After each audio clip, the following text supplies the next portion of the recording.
Em setembro de 2008, o Lehman Brothers declarou falência em uma manhã de segunda-feira. Até a sexta-feira, 10 trilhões de dólares em riqueza mundial haviam evaporado. Fundos de pensão colapsaram. Os mercados hipotecários congelaram. Bancos interromperam empréstimos mútuos da noite para o dia.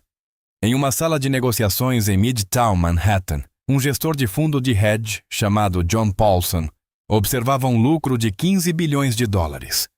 Não apesar do crash, mas por causa dele. Os instrumentos que ele utilizou não apareciam na televisão financeira comum. A maioria dos investidores de varejo nunca ouviu falar deles e continua sem ouvir até hoje. Eis a sabedoria convencional. Quando a economia desaba, você protege seu capital. Você migra para o dinheiro vivo. Você migra para o ouro. Você espera e sobrevive. Exatamente esse pensamento é a razão pela qual investidores comuns perdem em dobro. Uma vez no crash e outra na recuperação. Quando entram novamente tarde demais. Os crashes não destroem riqueza. Eles a transferem, sempre através dos mesmos 5 canais. Um desses 5 ativos valorizou 57% em um único período de 6 semanas, em 2020. Nenhum consultor financeiro convencional mencionou isso aos seus clientes de varejo. Nem uma única vez. Classe de ativos 1. Títulos públicos de longo prazo. A maioria das pessoas trata os títulos da mesma forma que trata as consultas ao dentista. Sabem que provavelmente deveriam tê-los. Não os entendem completamente e prefeririam não pensar neles. Isso é um mal-entendido catastrófico sobre o que os títulos de longo prazo realmente fazem durante um colapso econômico. Aqui está o mecanismo, e ele é preciso. Quando uma economia começa a se deteriorar, os bancos centrais entram em pânico. Eles cortam as taxas de juros drasticamente. Fazem isso rápido e com força. Em 2008, o Federal Reserve cortou as taxas de 5,25% para efetivamente zero em 14 meses. Em março de 2020, eles as reduziram em 150 pontos base, em uma única reunião de emergência no fim de semana. Quando as taxas de juros caem, os títulos existentes que pagam taxas fixas mais altas tornam-se extraordinariamente valiosos. A matemática é implacável. Um título do Tesouro de 20 anos que paga 4% de juros anuais, quando novos títulos rendem apenas 1%, vale agora dramaticamente mais do que você pagou por ele. Não por uma margem pequena, mas por uma grande. Enquanto o S&P 500 caiu 38% em 2008, o ETF iShares 20-Year Treasury Bond, ticker TLT, subiu 33,8%. Ele não ficou apenas estável, ele subiu. Em meio à pior crise financeira desde 1929, os títulos do Tesouro do ZEU de longo prazo entregaram retornos enquanto os investidores em ações viam seus portfólios sangrarem. Vamos voltar ainda mais. Durante a Grande Depressão, entre 1929 e 1932, quando o mercado de ações perdeu 89% de seu valor, os títulos do Tesouro dos EUA de longo prazo obtiveram ganhos positivos em cada um dos anos.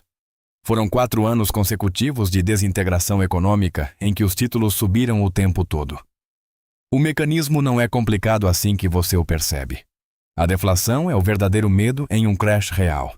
Quando o crédito encolhe, os preços tendem a cair em vez de subir.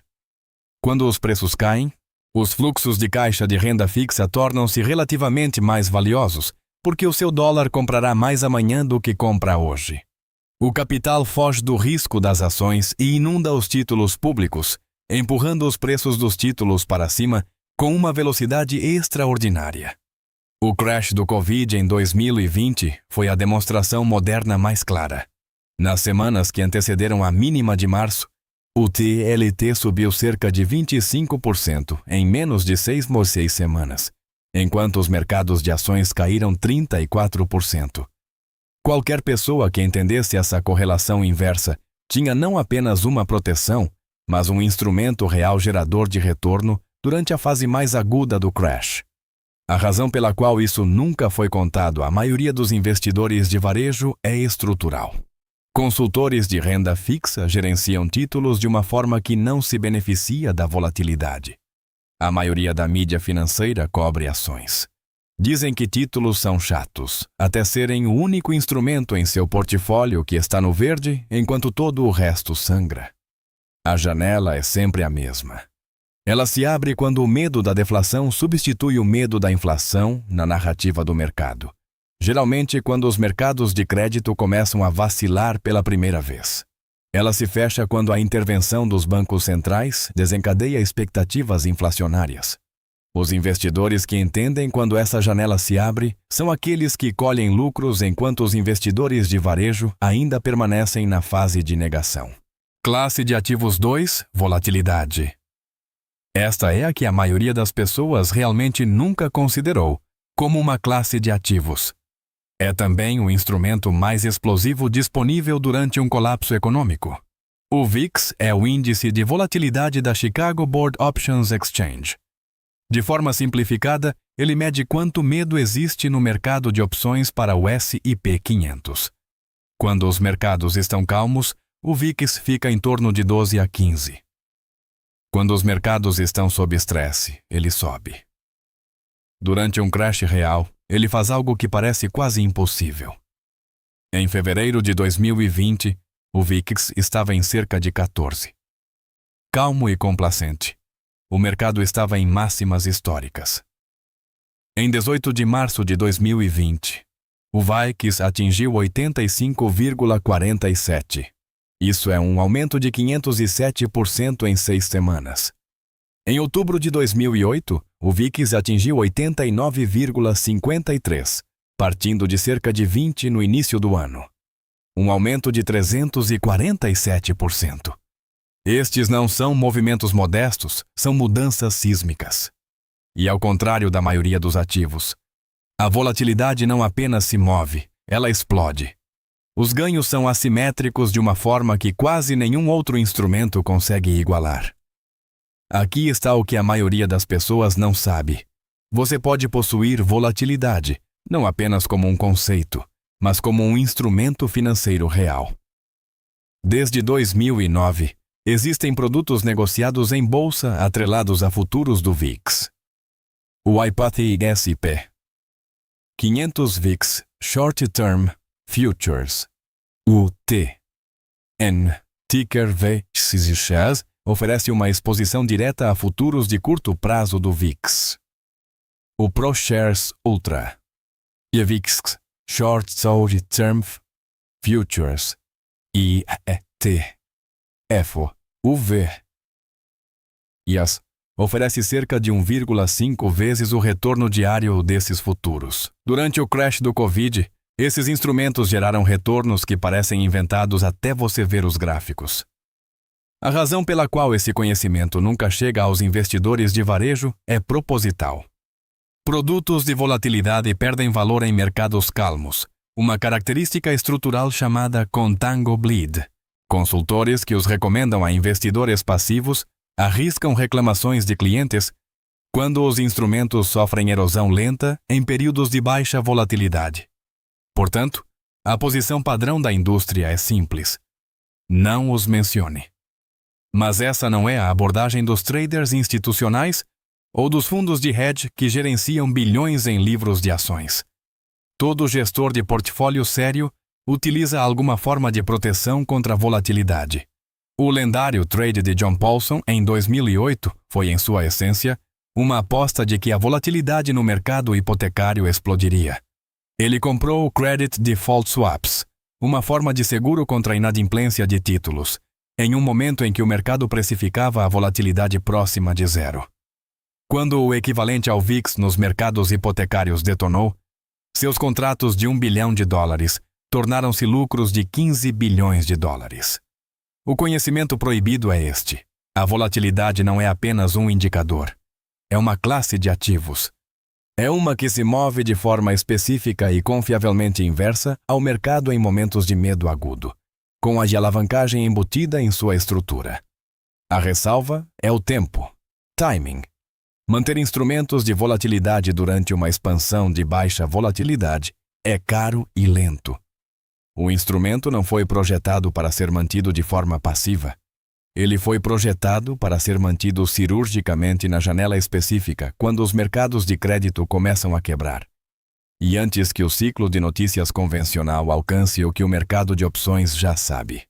Os investidores que entenderam isso no início de março de 2020 transformaram semanas de caos em retornos geracionais.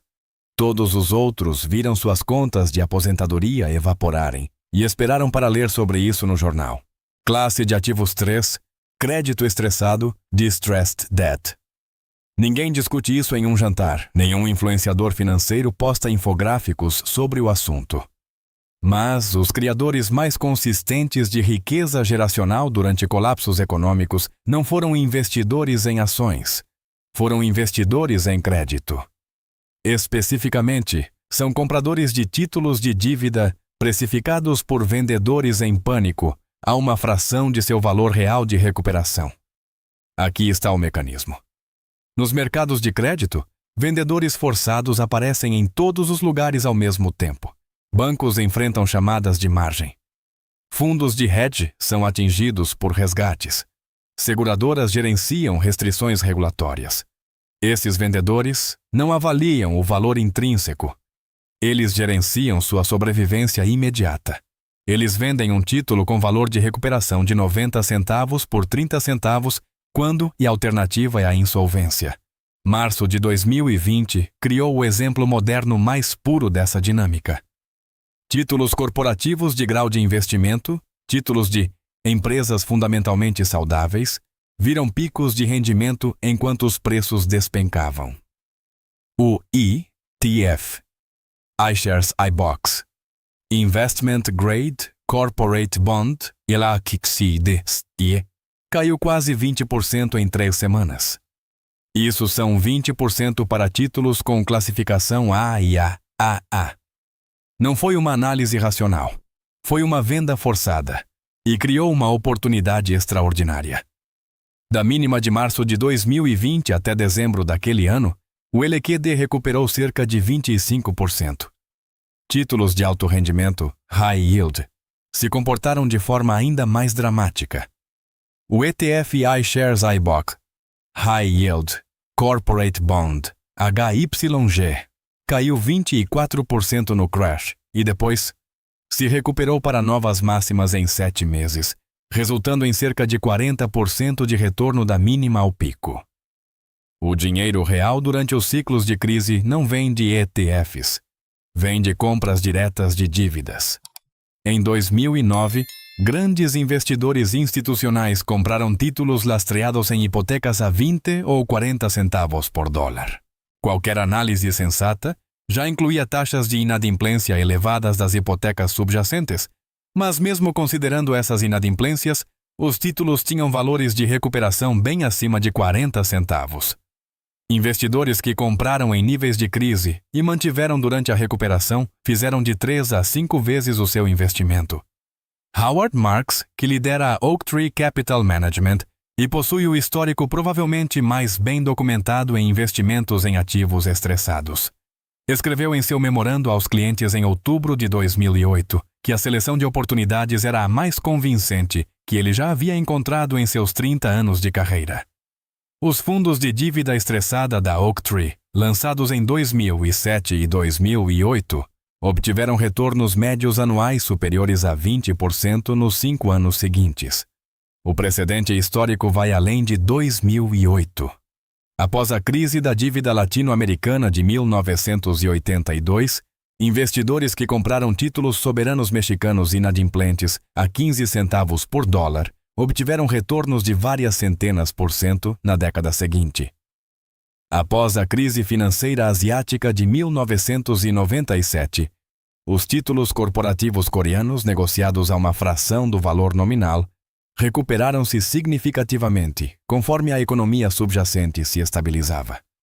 Após o calote da Argentina em 2001, compradores de crédito estressado que entendiam a estrutura legal de recuperação obtiveram retornos extraordinários ao longo do ciclo de reestruturação. O padrão é idêntico todas as vezes. O medo gera uma precificação totalmente descolada da análise fundamental de recuperação. Investidores institucionais com paciência e capital absorvem essa precificação errada. Investidores de varejo, ensinados a evitar qualquer coisa abaixo do grau de investimento, nunca participam. A entrada é sempre marcada pelo mesmo sinal. Os spreads de alto rendimento em relação aos títulos do Tesouro, que normalmente ficam em torno de 300 a 400 pontos base, alargam-se para 800, 1.000 ou 1.200. Nesse nível, o mercado precifica uma taxa de inadimplência que implica que a maior parte da economia está insolvente. Em uma economia moderna com um banco central funcional, isso nunca aconteceu. O trade consiste em comprar o que o pânico precifica, como se a civilização fosse acabar, e manter até que a realidade se imponha novamente. Cada investidor individual que executou esse trade com paciência estava certo. Classe de ativos. 4. Ouro. Mas não da forma que você pensa. Todo mundo acredita entender o ouro.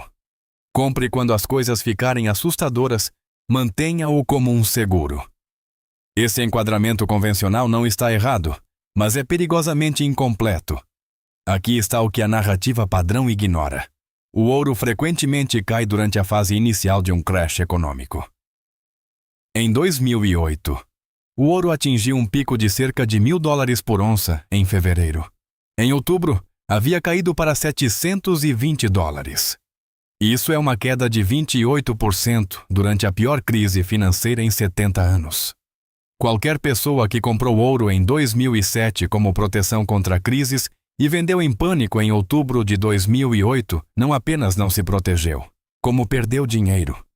Os investidores que entendiam o que o ouro realmente faz fizeram fortuna, pois a verdadeira função do ouro durante uma crise não é proteger durante a fase aguda. Ele serve para proteger contra a reação à fase aguda, contra o afrouxamento quantitativo, QE, os cortes de juros de emergência e a expansão do balanço que sempre segue um crash, como o amanhecer segue a escuridão. De sua mínima em outubro de 2008 a $720, o ouro subiu para $1.900 em setembro de 2011, um ganho de 164%. Isso não aconteceu antes do crash, mas a partir do ponto mais baixo do crash, depois que a maioria dos investidores emocionais já havia vendido, convencidos de que a queda no preço do ouro significava que o ativo os havia decepcionado. O mecanismo é simples. Governos reagem a colapsos através da criação de dinheiro. Em 2008, o Federal Reserve expandiu seu balanço de $900 bilhões para $4,5 trilhões ao longo de 4 anos, uma expansão de 5 vezes na base monetária. Em 2020, eles saltaram de 4 trilhões para $9 trilhões em 8 meses. Quando a base monetária expande nessa velocidade, cada unidade monetária existente torna-se um direito menor sobre um conjunto fixo de ativos reais. O ouro, que não pode ser impresso ou criado por lei, valoriza-se proporcionalmente à expansão da oferta monetária. Existe um precedente que a maioria das formações financeiras enterrou silenciosamente. Quando Franklin Roosevelt assinou a Ordem Executiva 6.102 em 1933, confiscando efetivamente a posse privada de ouro na jurisdição dos EUA e fixando o preço oficial em $35 por onça, ele arquitetou uma desvalorização controlada do dólar em relação ao ouro. Investidores que haviam estruturado suas reservas de ouro em jurisdições fora do alcance dos EUA, onde a ordem de confisco não tinha efeito, viram essas reservas valorizarem 75% por meio de uma única decisão legislativa. O governo criou exatamente o mecanismo que tornou o ouro o ativo de melhor desempenho da década seguinte. A lição não é comprar ouro antes de um crash. A lição é comprar ouro quando os bancos centrais iniciam sua reação a um crash. Quando a oferta monetária acelera significativamente. Quando as taxas de juros reais tornam-se negativas e quando a pressão política para imprimir torna-se irresistível. Essa janela historicamente não está na máxima do mercado antes do crash. Está no fundo durante o crash, quando as vendas por pânico desconectaram temporariamente o preço do ouro de seu papel fundamental como âncora monetária.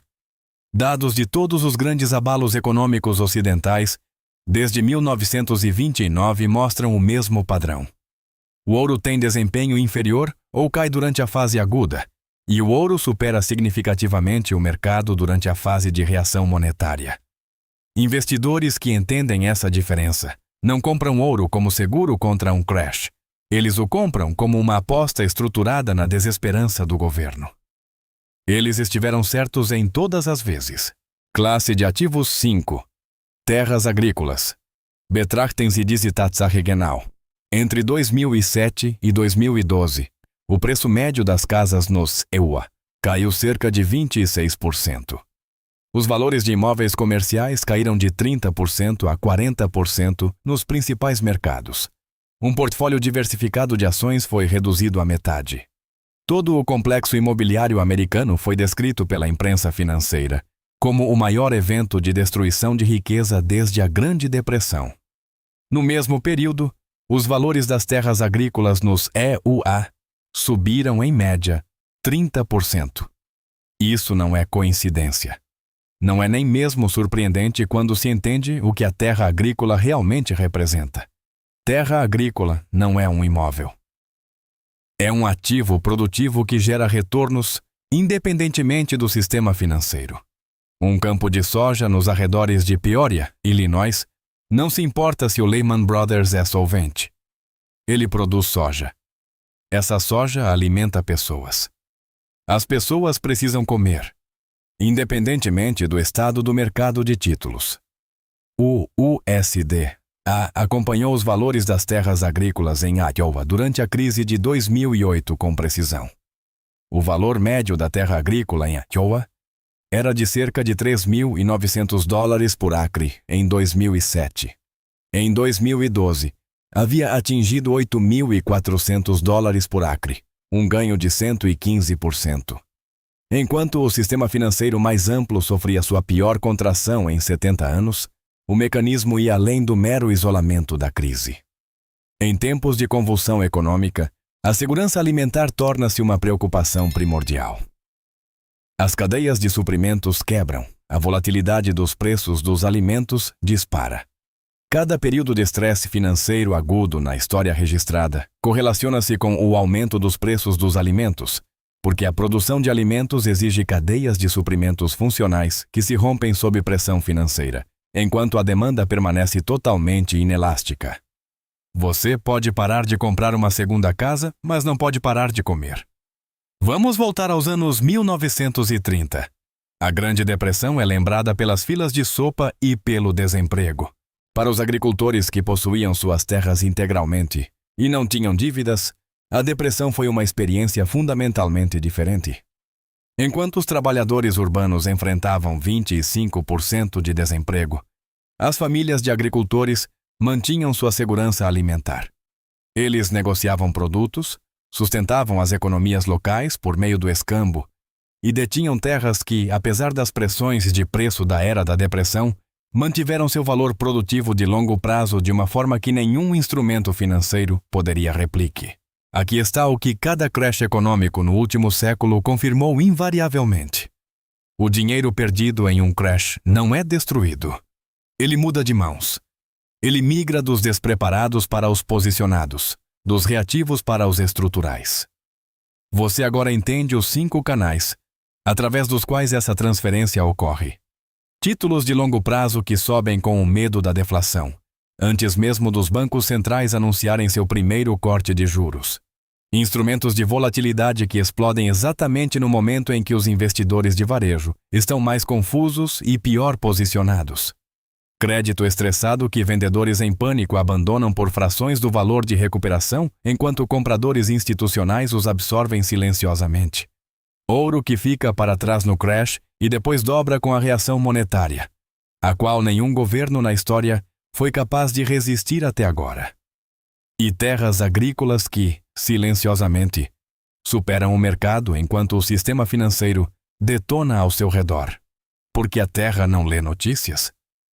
Os investidores que mais lucraram em 2008 não eram gênios, não eram informantes privilegiados. Eram pessoas que haviam entendido essa mecânica antes das manchetes chegarem.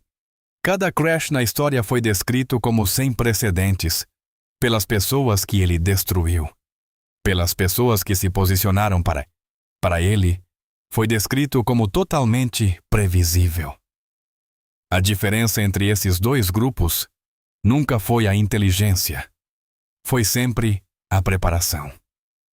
A questão não é se o próximo crash virá. Isso nunca foi a questão. A questão é em qual lado da transferência você estará quando ele ocorrer. Se esta análise mudou a forma como você olha para a engrenagem oculta da riqueza global, inscreva-se em nosso canal e curta este vídeo. Nós escavamos a história financeira que tentaram enterrar e os padrões que o mainstream ignora. Proteja seu futuro. O próximo cofre de conhecimento se abrirá em breve.